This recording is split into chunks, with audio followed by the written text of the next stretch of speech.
n'y a pas un artiste qui a un niveau donné et qui ne le mérite pas. Moi-même, si aujourd'hui je suis ici en face de vous pour faire ma promotion et tout, c'est parce que je l'ai mérité. Donc chacun sa valeur en fait.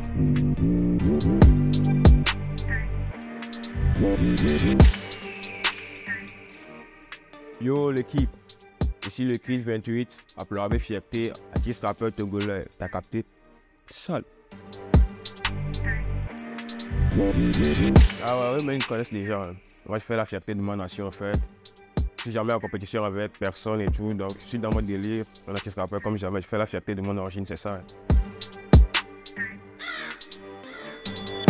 Bon, le showbiz togolais, bon, s'il y a des points qui n'avantagent pas les artistes, je pourrais dire, bon, côté caché. Par exemple, un artiste qui va à un événement avec un cachet minable, déjà l'artiste, à la base, il doit se procurer des vêtements et tout, il doit se déplacer sur les places, mais bon, le cachet, ça ne suffit pas. Ça n'aide pas les artistes à vivre de leur art, en fait. Donc, si elle a des approches de solutions, il faut qu'on mise beaucoup sur la musique togolaise, en fait. Il faut qu'on investisse beaucoup dans la musique, laisser les artistes vivre de leur art, en fait. Donc, c'est un peu ça.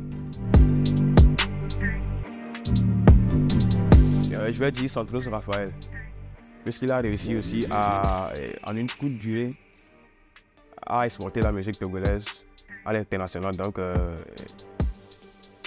on doit lui jeter les fleurs, quoi. C'est un gars vraiment encouragé et tout, donc il m'impressionne. C'est ça, quoi. Ici au Togo, je ne pense pas. Hein. Au fait, tout le monde a sa valeur et tout, donc il n'y a pas un artiste qui a un niveau donné et qui ne le mérite pas. Moi-même, si aujourd'hui je suis ici en face de vous pour faire ma promotion et tout, c'est parce que je l'ai mérité. Donc chacun a sa valeur, au fait. Il n'y a personne qui est ici et qui n'a pas sa valeur et tout, donc c'est ça. Il y a beaucoup de morceaux togolais que je kiffe beaucoup et ça me serait un peu difficile de faire le choix. Déjà, au préalable, avant moi, il y avait des grands frères comme Ali Diaz et Eric MC, donc j'entends parler d'eux. Donc ils ont gravement marqué le domaine du hip-hop togolais. Et moi aussi, je dois faire le choix, ceux qui m'ont marqué, déjà mon enfance et aujourd'hui.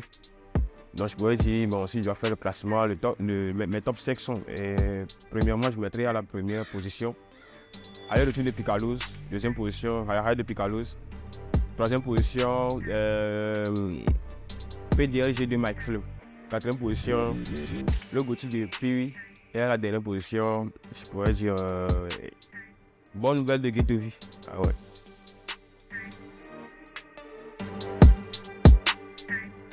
La nouvelle génération, le top 5, bon, il me mettait à la première position, le Kid 28 à pleurer, je peut-être à capter la joie, comme jamais sale.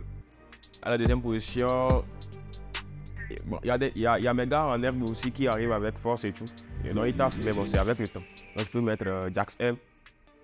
À la troisième position, je peux mettre M Duke.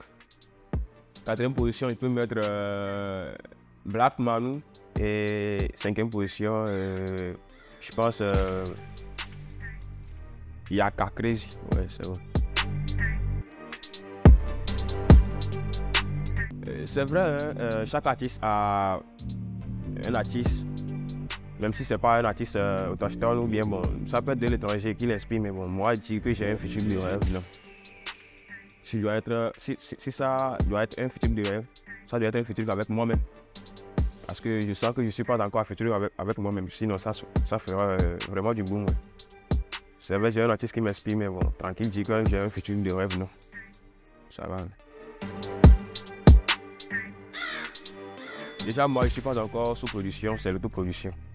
Et il y a plein de difficultés dans le milieu, en fait. Déjà, tu as un projet, vu que c'est l'autoproduction, si tu n'as pas de la thune et tout, ça risque d'être tardive, quoi. Ta vision devient tardive, en fait, parce que tu n'as pas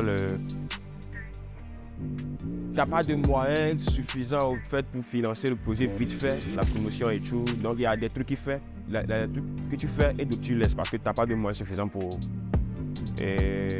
comment on appelle, satisfaire et tous ces besoins-là. Donc, c'est un peu ça. Donc, si moi j'ai des conseils à donner à des artistes aussi, ou bien mes collègues qui veulent signer, qui veulent être sous production, c'est de signer quand tu te sens à l'aise, au fait. Ne cours pas signer, bon, ou bien être sous production parce que bon, tu attends, on dit production, non. Il faut signer parce que les conditions aussi t'arrangent. Et il faut aussi signer parce que tu te sens à l'aise après la lecture du contrat en fait. Je suis que oui, parce que déjà si nous voyons les artistes qui viennent du même domaine et qui émergent sans souci et tout, donc ça nous donne aussi le courage d'avancer comme eux et être aussi un jour à leur place. Déjà, Sandrine, Raphaël et Kefouane, ce sont de bons exemples à suivre et tout. Donc c'est un peu ça. Mais aussi, il y a un maître dans le domaine. Parce que si tu as un bon plan pour ta carrière musicale, mais bon, au domaine du financement ou bien bon, ce que tu gardes comme cachet ou autre, ne sont pas bons et tout. Donc ça peut pas le faire. Hein. Donc ça dépend aussi des conditions dans le groupe. Tout dernièrement, j'ai lancé, il y a l'extrait de mon projet Django qui est déjà disponible sur la plateforme TikTok. Donc j'invite tout le monde, tous les fans, tous ceux qui aiment ce que j'ai et ce que je fais, d'aller streamer fort, le match de partage et tout. Faites vos vidéos pour soutenir l'action et tout.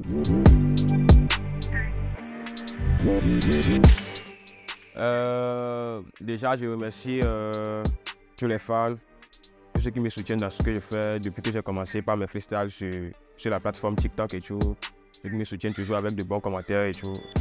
Ça me va droit au cœur. Je profite de l'occasion pour dédicacer Memo Champion de $4 et Sa Majesté Edouard ainsi que Parker Agogo. Et Verit Game aussi est dans la maison quand tu as capté.